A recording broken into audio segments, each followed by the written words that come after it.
But regardless of whether you have any background with this information or not, it's really important to cover the importance of governance, your club's operations, and what the culture looks like within the club in the context of strategic planning. And I'm going to go through shortly why that is important. But effectively, what we're going to look through tonight is a guide to successful committees, looking at committee succession and induction as well. So how do we assist people to get on board within the club? And future thinking for your committee and key volunteers. And future thinking, obviously, is such an important part within strategic planning. So really important that you have a mindset within your club and the right people in place to actually guide you into the future rather than being so stuck in the present or potentially even the past as well. So it's a really important part of strategic planning.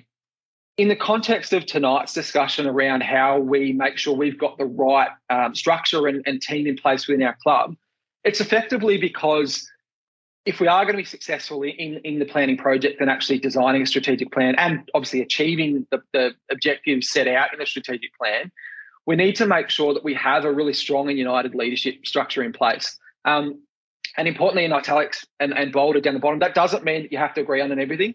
And the best strategic plans, generally, you won't have agreement on everything. It's great to have that a little bit of back and forward, making sure everyone's viewpoints gets heard, but as long as it's done in the right way.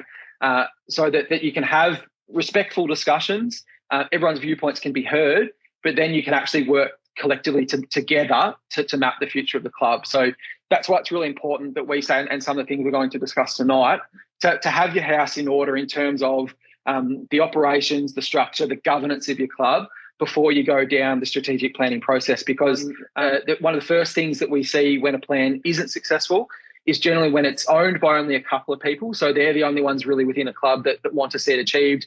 No one else has really any emotional investment in it. Or when it's not reflected on in committee meetings, or there is just clear disagreement about some of those focus areas. So that will really quickly turn into the plan gets shelved, gets pulled apart, and it's not going to be successful in the long term. So as I said, doesn't need to mean you have agreement on everything when you're designing a strategic plan, but you need to at least be able to have respectful discussions and clear processes in place to be able to actually design the plan in a productive manner. I want to touch on, obviously, committee structure. Committees of sporting clubs, associations, any incorporated association basically, is made up of the people who are delegated power to manage the club by the members. So your club's constitution or rules will set out the procedure by which committee members are appointed. How that actually then eventuates in terms of how the committee is constructed is dependent a little bit on how your rules are set out and then obviously your bylaws and policies as well. Sometimes committees will have the special positions, which we kind of outline below, and then just general committee members, whereas some committees might have just the special positions in themselves, and then everyone else that's in a leadership position might sit on a subcommittee or they're appointed as a key volunteer. Or you might have larger committees that have different portfolios of roles on that committee. There's no right or wrong way around how to manage it. Some clubs work really well with having delegated authority in terms of different portfolios on a committee because everyone knows kind of their particular stream, what they're responsible for. For some clubs, that mightn't work because you might feel that people are kind of siloed to their particular area and they don't help out in other areas when there is a particular need for help. It does depend a little bit on your circumstances. But at the end of the day, it is really important that you have a really clear committee structure. Everyone really understands what their role is within that structure. And look, in terms of the common executive positions, obviously that'll typically look like a president or a chairperson who run the meetings and they usually represent the organisation. They're a lot of the time the figurehead. A vice president or a deputy chairperson who takes on the role of the president when the president isn't available. The treasurer or financial officer who looks after the finances of the club or the association, and then the secretary as well. Most of the clubs, obviously, as incorporated associations, you have to report to Consumer Affairs Victoria, and those responsibilities sit with the secretary. But they're always typically the ones that will write the agendas, take the minutes of the meeting, and deal with the documents and records of the association. So there come some of the common executive positions, but as I said, structures around that can be varied. But as long as there is some really clear understanding as to how that looks and you feel that everyone on a committee has some kind of productive role or contributes to the committee and the club in some way, that's what we're looking to get to. if you feel like you've got particular people that sit on the committee that are just there for title only and don't really contribute all that much to the leadership of the club, that's where we'll typically look sometimes. Is there an opportunity to bring someone else on board that can potentially offer maybe more time, different skills, different experience? It doesn't mean you throw out, obviously, those people that are sitting on a committee but that don't give up much of their time, but maybe you can redirect them into another area where they actually might be of more use. So if they've been around the club for many, many years, they'll obviously be really useful as part of a strategic planning process because they know the history of the club. They know what has and hasn't worked in the past. Doesn't mean they need to sit on the committee, but they might be able to be a really important part of a working group or a subcommittee that you run as a club. I want to go through some of the key characteristics of what makes up a successful committee. So committee effectiveness to start with. It's a simple way of saying it. The way in which a committee is structured and operate can really have a direct ability on the club to achieve its objectives. And in the context of a strategic plan, we say the objectives obviously are the focus area and where we're looking to take the club. It's all well and good for a club to recognise that it wants to go through the process of designing a strategic plan. But if the club isn't structured or the committee isn't structured in a way that's actually going to see it then be able to successfully deliver on a strategic plan, as I said earlier, the quickest way for a plan to fall over, even if you get to the end point of actually having the plan designed, if you have poor structure, poor leadership, then a lot of that time and effort you've gone into designing the plan won't be of any use because it just achieving those goals and objectives is going to be that much harder. So it is really important to have the operations and structure in place. Might seem a really simple one, but something that we always have to say is that your committee meetings should always run on time and cover all the agenda items. And obviously discussions being constructive and respectful. I mentioned that at the start. In terms of running on time and covering all agenda items, that means that you can really get through what the important discussion points are for the club operations. If you end up spending 3/4 of your meeting time discussing one particular area and you miss out on some of the other important discussions, it can mean that you're focusing all your weight on one particular area and ignoring some of the others. Obviously, there will come times when they're necessitated. Potentially, there might be some serious issues that clubs face, and you really need to spend that time. But that might actually, in some sense, mean that you need to potentially schedule more time to go over some of the areas that you missed, because you don't want to just keep pushing them down the agenda paper until the next meeting, because then it might be too late to actually get to some of those action items. So in the context of strategic planning, when you actually minute or put on the agenda that you need to discuss some items within the strategic plan, please make sure that you actually get to them and discuss where you're at with them as a club, because that's why we have timelines in place within a strategic plan. So it keeps you accountable to what you're trying to do as a club. Really, really important. Again, it might seem basic, but something that we really need to cover off and make sure that we are structured in terms of our committee meetings and the way that's run. Really important for committees to take the time to actually assess the club's performance. That doesn't just mean, obviously, financial. Financial is a really important part of it, especially from a strategic planning perspective. A lot of plans will always have some kind of built-in financial viability component to it.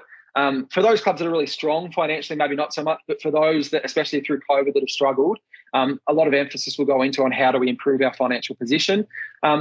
To actually get a good gauge of that, you need to really make sure as a committee you are assessing where you're positioned, and that fits within a strategic planning process. So if you set that we want to increase our sponsorship by X amount by a certain time period, the only way to actually measure that is making sure that at regular time periods you're assessing how you're tracking, rather than waiting till the due date and saying, okay, well, how have we gone? And you're well below. It might then be too late to actually potentially address it and put the time and focus into it that it's needed. As I said, finance is going to be potentially a key component, but so should the other areas, the way that you are structured in terms of your performance. So participation, a massive one coming out of COVID. Assessing your performance, a lot of that time you're going to spend assessing where are we positioned from a participation perspective. How are we tracking overall numbers in terms of where we potentially set a target or over the last couple of years?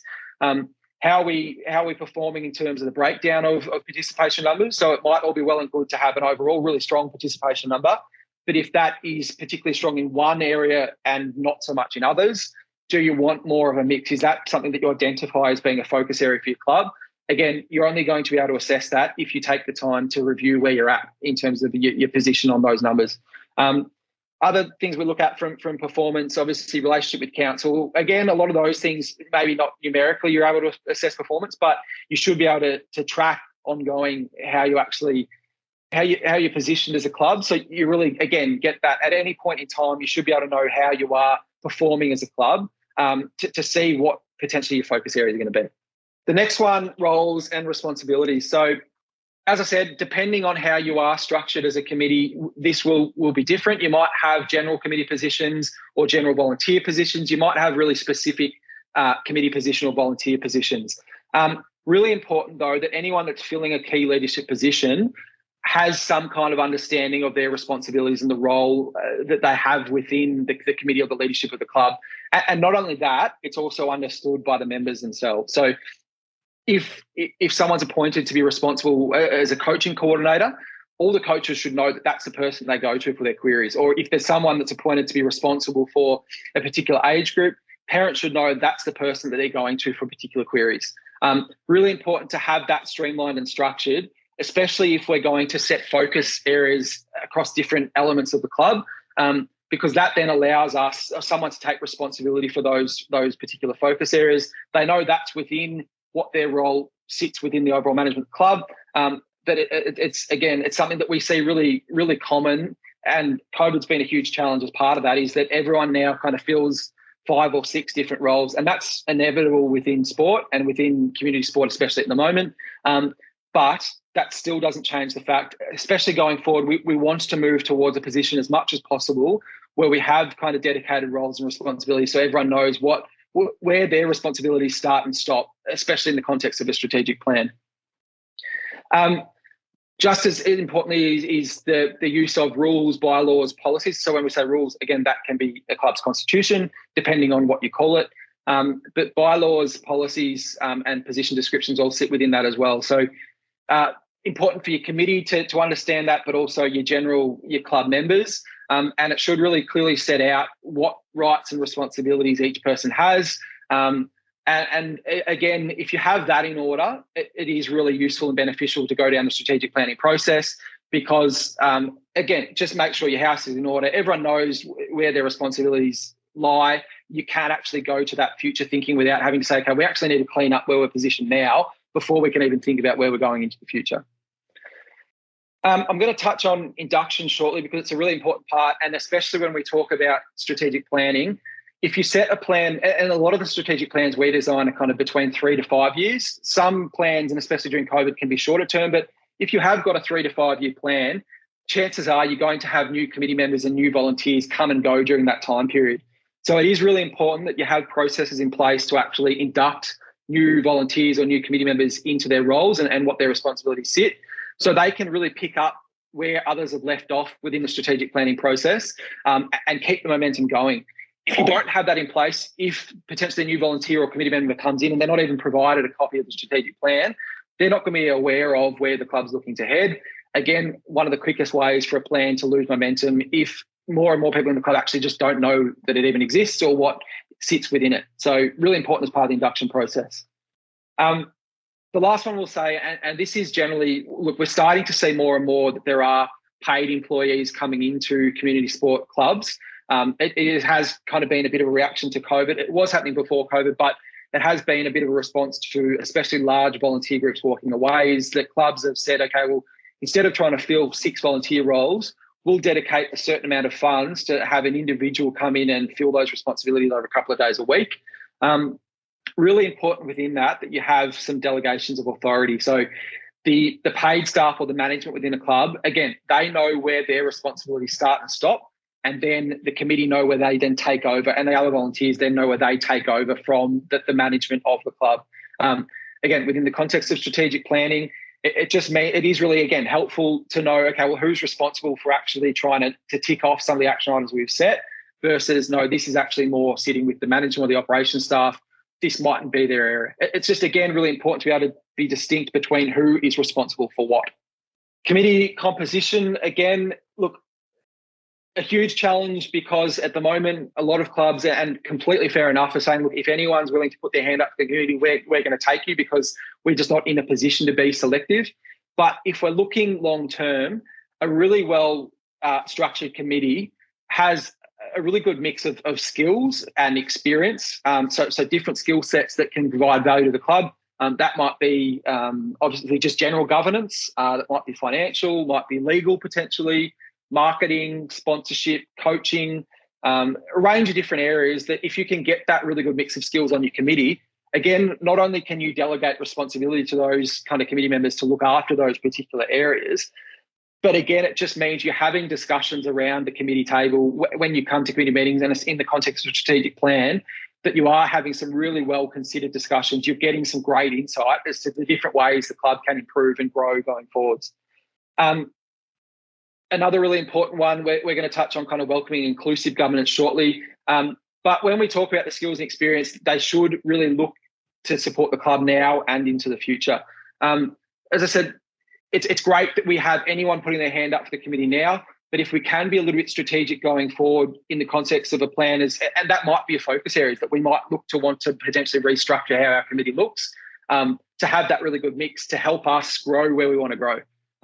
So I'll use an example for that. There might be a club that's based in a geographical growth corridor, and they really want to see over the next 3 to 5 years potentially new facilities to match that, and as a result is a huge increase in participation numbers. That is what they want to see as their main focus areas.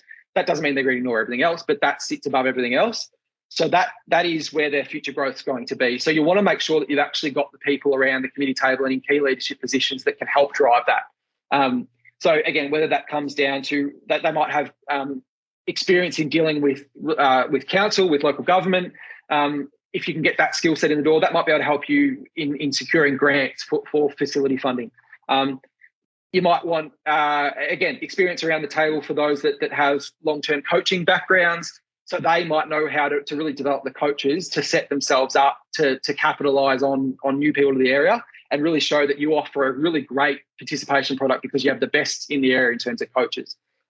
So when we say the kind of skills and experience, it is really important to consider, okay, within what we see as our growth areas of our club within our strategic plan, what are the kind of skill sets that we need within our leadership to help drive that? And then the last one here I'm going to touch on in terms of being welcoming and inclusive. Your committee should really represent the composition of your membership base into the future. It doesn't need to be now. Hopefully we're getting towards that. But depending on how your participation base or your membership base looks, hopefully that is also reflected within your committee and your leadership. So you're having the right discussions and taking everyone's opinions and viewpoints into consideration. I've touched on this a little bit, but really important, especially in the context of strategic planning, is making the use of subcommittees and working groups. And the benefit of that is that someone can contribute their viewpoints, their opinions, expertise and experience without necessarily having to be on a committee or having that kind of legal responsibility that sits with being a committee member. So especially in the context of designing a strategic plan, you might want to actually bring outside people within your club to be part of that process of designing a plan. So if you've got a long-term sponsor that has a great history with the club and they offer a particular skill or expertise that you need, bring them around the table. That they can be part of the strategic planning process. If you think you've got a good enough relationship with them, nothing wrong in doing that because they can give some really valuable expertise as part of that discussion. It also it doesn't mean everything falls back on the committee to get everything done.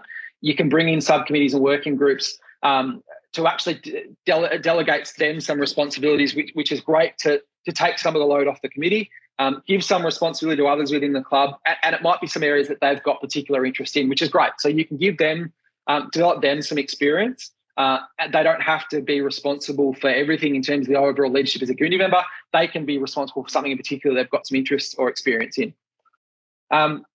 The other one as well that we touch on kind of last on that dot point is that transitioning to board position. So it's a really great succession planning tool, especially with some of your young leaders potentially, is that they are hopefully going to be, especially when we're looking at a strategic plan, if you set 3 to 5 years down the track, hopefully these young leaders by that point in time, they're potentially transitioning into maybe filling committee positions within the club. So if you can get them involved in the process now of helping develop the strategic plan, sitting on a subcommittee or as part of a working group, they develop that leadership skills and experience. They can potentially buddy with someone or be mentored by someone that is a committee member at the time.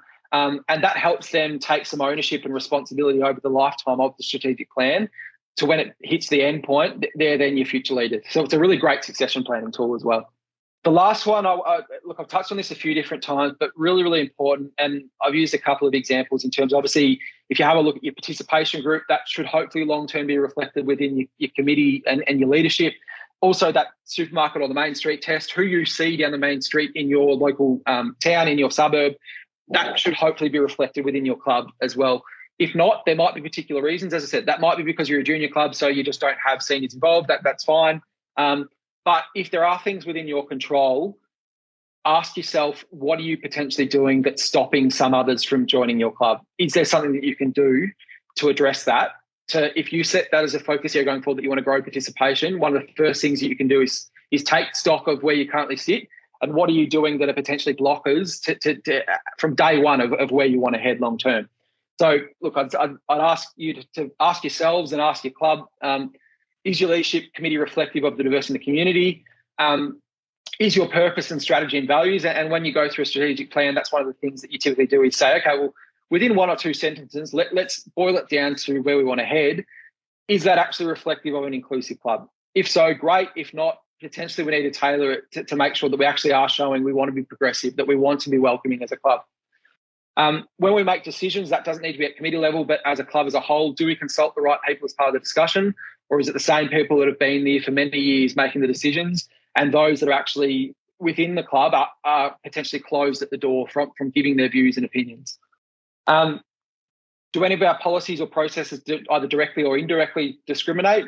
A good example in terms of your kind of committee selection, that in itself, you might have people that want to put their hand up that are from different backgrounds that want to put their hand up for a committee, but your policies or processes you got in place actually either directly or indirectly are excluding them from doing so. And how do we evaluate how inclusive our club is? That's a question that you've got to consider across a range of different areas, whether that's your marketing, whether that's your leadership, whether that's your participation. But there are tools out there that kind of show you how inclusive you are as a club. But look, the simple one, as I said, start with these questions. Start with that question of, is our leadership reflective of the community? Is our club reflective, or our club participation reflective of the community? That's a really good starting point to actually evaluate how inclusive your club is.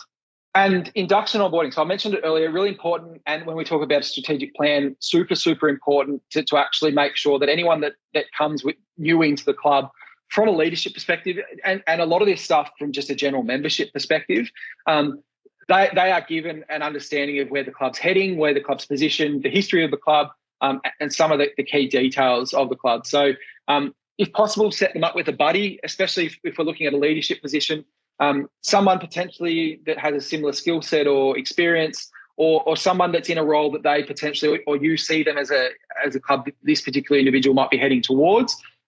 Try and give them that buddy role so that at least they have someone that they can go to with any queries or questions about kind of the history, the context of a strategic plan. So that's a really important step one. The other one, I've given a bit of a list here, especially this is more from a committee side of thing or a leadership thing, but some of these are obviously going to be relevant for general club members as well. So basic ones, contact details of all committee members, committee charter, code of conduct, calendar, bylaws, policies, procedures. Obviously, the fourth point here, if they come on board at the time you've already got a strategic plan developed, first thing to do is give them one. If you're going through the process of developing one, again, make them clear that you're doing that and invite them along to be part of the process because, look, they mightn't have much history of the club now if they're new to the area, but they might have had plenty of experience or history with a previous club, another sport, that they can offer some valuable insights that you might have even not have considered as a club before, but just because you might have a committee that's been there for 10 or 15 years themselves, that someone new and fresh might be able to bring some different ideas around the table. So really important to let them know where you're kind of at in terms of business planning, strategic planning. Annual report if you prepare one, financial year budgets, committee meeting, organisational charts and role descriptions. So they're just some of the real basics around what you can kind of give to make sure that anyone new to the club has an idea of where you're positioned and where you're looking to head. Within the strategic planning process, this is a bit of a puzzle that I've put together. So tonight we've really talked around kind of the connected and inclusive leadership and that commitment to future thinking. So that both of them are really around making sure your house is in order, that if you go through the process of developing a strategic plan, you've got some confidence that we've actually got the right structures in place. We've got a really committed leadership group. We are respectful. If we put a plan in place, we can have some confidence that we're going to be able to get it done. We're not going to be kind of tripped up at the first hurdle because we haven't got our house in order. So that's kind of those two left ones. Key categories assessment, that gives you the really good position of the different areas of where your position as a club at the moment. What are your strengths and weaknesses? What are some barriers or opportunities or possibilities? And then the strategic plan itself. So that's where you go through the process of actually fitting that all together, designing where you want to head. So it's that really well-rounded picture of we've got a great team and how our house is in order. We know where we're positioned now and we know where we want to head. That's all part of that planning puzzle.